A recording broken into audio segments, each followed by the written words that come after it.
In episode 8, you see this look in Kim's face at the very end of the episode that, like, just seeing that look in her face, you can pretty immediately start to put together what's about to happen.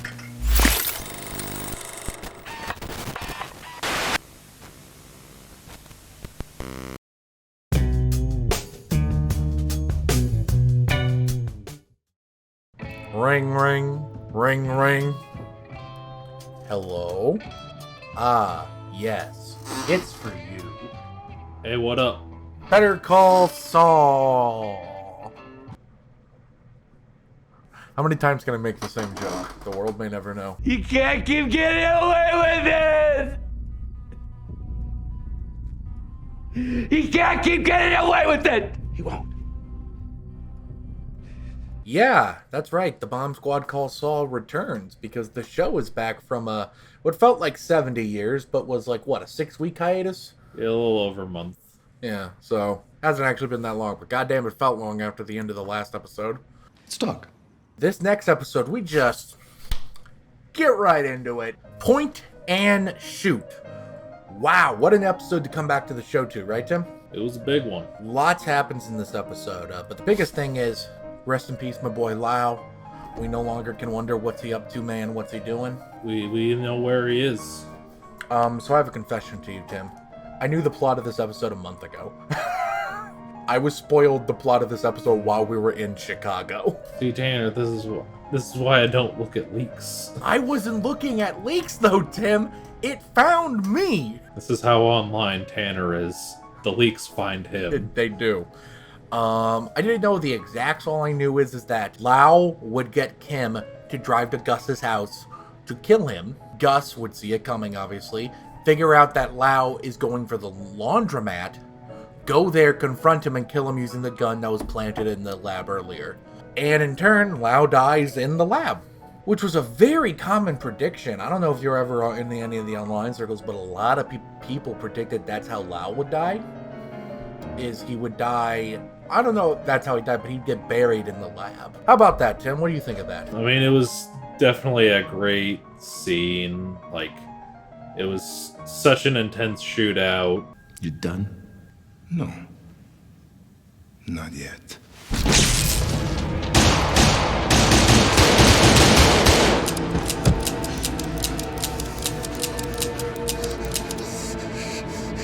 I do feel a little sad that Lalo didn't make it past the Breaking Bad era, just because I think Lalo is honestly probably the most, like, captivating villain of not only Better Call Saul, but of the Breaking Bad universe as a whole. Like, he has that charisma. He's so fucking dangerous and psychotic. Like, he's just such a fascinating villain and antagonist.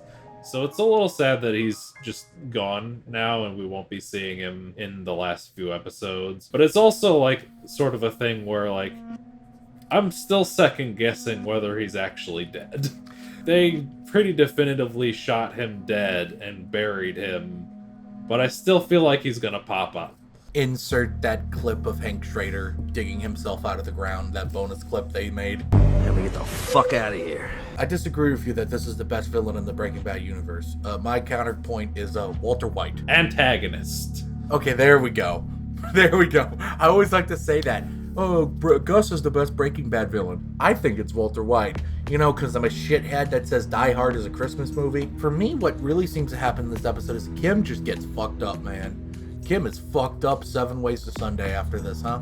Yeah, like, this is like the only time we really get to see Kim feel, like, almost powerless. Like, even after her car accident, like, she still, like, puts on a strong front. But here, like, you really see her, like, panicking. And it really shows, like, a different side to her. Like, this is what she looks like when she has really no control of the situation. And it's a new dynamic, it's a new side to her, and wow, she's a really different person, as we'll learn in this next episode. Really great, really tense episode to come back to, and it's crazy how they make us feel so tense for Gus, because, like, I know he survives. I know he has to survive, and yet it's still so tense. Yeah, like when Lalo shoots him, I forgot for a second that they mentioned he had a bulletproof vest on. It's like, what the fuck, did they just fucking kill him? Even though he's alive? Plot twist, the Gus we see in Breaking Bad is actually a clone. That's why he appears younger. I think that's everything I have to say. So that means we can move on to the next episode. Fun and games. Tim, I gotta tell you, I was promised fun and games, but this wasn't very fun, nor were there games. Actually, that wasn't very nice. It was horrible. I was posting in the Better Call Saul subreddit during the commercials, and people were hating on the winery scene because they're homophobic. No, because for some reason they think Better Call Saul will have a bunch of action scenes when that is not the show this is. That has never been the show that this is. Like, there's action scenes occasionally. They keep expecting Breaking Bad, where it's some pulpy thing happening every week, but that's just not what the show is. For me, though, what was cool about this scene was seeing Gus be happy for a change. Yeah, he feels much more genuine here than you ever see him. Like, it's not this stiff facade he puts on, or that Los Pollos Hermanos facade he puts on. He felt like a real person, but then he couldn't let go, and it's a big theme of this episode where Jimmy's like, one day we'll wake up and we'll brush our teeth and we'll go to work. And at some point we'll suddenly realize that we haven't thought about it at all. I don't think Gus has had a day where he hasn't thought about Max dying. And I think that's what that scene entails, that he won't let himself be happy because he's so singularly pursuing revenge. Speaking of people who want revenge, Don Hector. Fucking love that he probably spent a solid 30 minutes dictating that message, and Don Eladio's just like, here's some whores. Like, that's his response to Don Hector accusing Gus of a pretty serious offense. And my take is Don Eladio doesn't know. I think Juan Bolsa, like the intermediary guy, I think he does know what Gus is doing, but he doesn't care. Alright, you just want to get to the big thing at the end of the episode?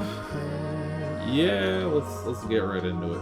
Kim and Jimmy break up because Kimmy thinks they bring out the worst of each other, that they're toxic. They finally say I love you to each other. They do something stupid, like saying I love you. I love you. I love you too.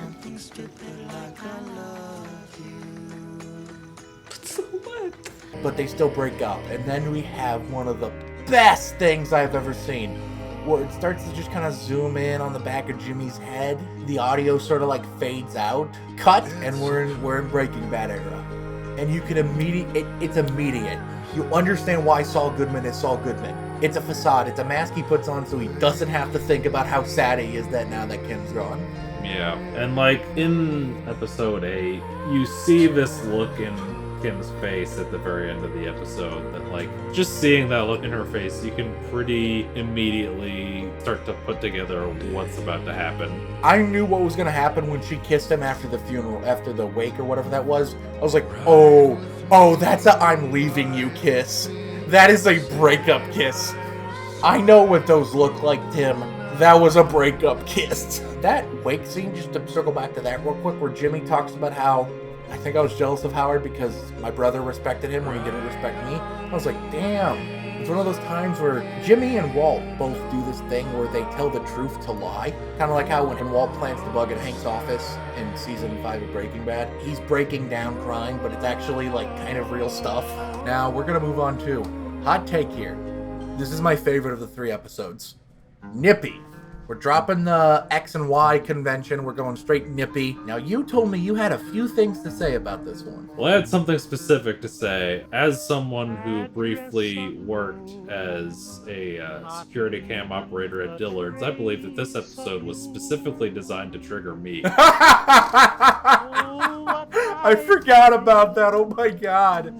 Yeah, we see Jerry from Parks and Rec, the crossover we all wanted. The new Jeff, because Don Harvey had commitment to an HBO show. I thought the new Jeff did a great job. Carol Burnett! How fun is that, man? Yeah, she was good in the episode. Comedy legend, and she gives a good performance. This was, I think, maybe the most tense episode of the show for me, period. Because I realized as the heist was going down, that this is after Breaking Bad. I don't know what's gonna happen to Jimmy anymore. Yeah, there's definitely a lot more mystery and higher stakes just because anything can happen. That little heist scene is just such an intense sequence. Like the guy slipping and falling, and then Slippin' Jeffy. yeah, there we go. And then like we don't know what's gonna happen, and then he does that thing again, like you were talking about, telling the truth to lie. He starts talking about how his parents are dead, his brother's dead, he doesn't have a wife. I got no one. My parents are dead. My brother is dead. I got no wife. No kids. No friends. Slipping those little kernels of truth into him just trying to hold Jerry's attention. Which I did think it was very funny when he was just like holding that note, just Then looking around him, I was like, oh, there we go. The little bit of comedy they've always snuck into this show that Odenkirk is so good at. and then he finds that blind spot to go, oh, Also a big fan of the whole, one Marty suits for me! That whole freaking Yeah. rap he came up with. So yeah, pretty cool that we had a full Gene era episode. And we're gonna jump back to Breaking Bad after this. I also did like that this was the first time in Better Call Saul that we get an explicit reference to Walter White. Crazy. I'll tell you what's crazy. 50-year-old high school chemistry teacher comes into my office. The guy is so broke, he can't pay his own mortgage. 1 year later, he's got a pile of cash as big as a Volkswagen. That's crazy. So, predictions for these next three. You I got don't it. fucking know. You know what? Same. I was talking to you last time.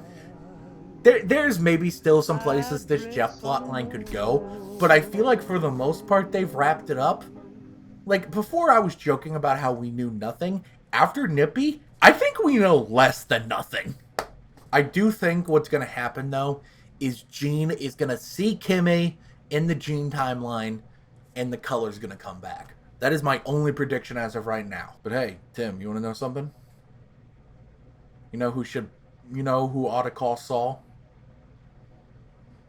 Who, Tanner? You! Thank you oh so very much for watching. Leave a comment below. What do you think of Point and Shoot Fun and Games and Nippy? What is your prediction for the final 3 episodes? Do you want Tim and I to eat Cinnabon and live stream our reactions to the finale? Hit the like button, hit the subscribe button, and hit the bell icon so I can call Saul and break into your home. Thank you oh so very much for watching, guys. Tune in to the series finale of the Bomb Squad Calls Saul.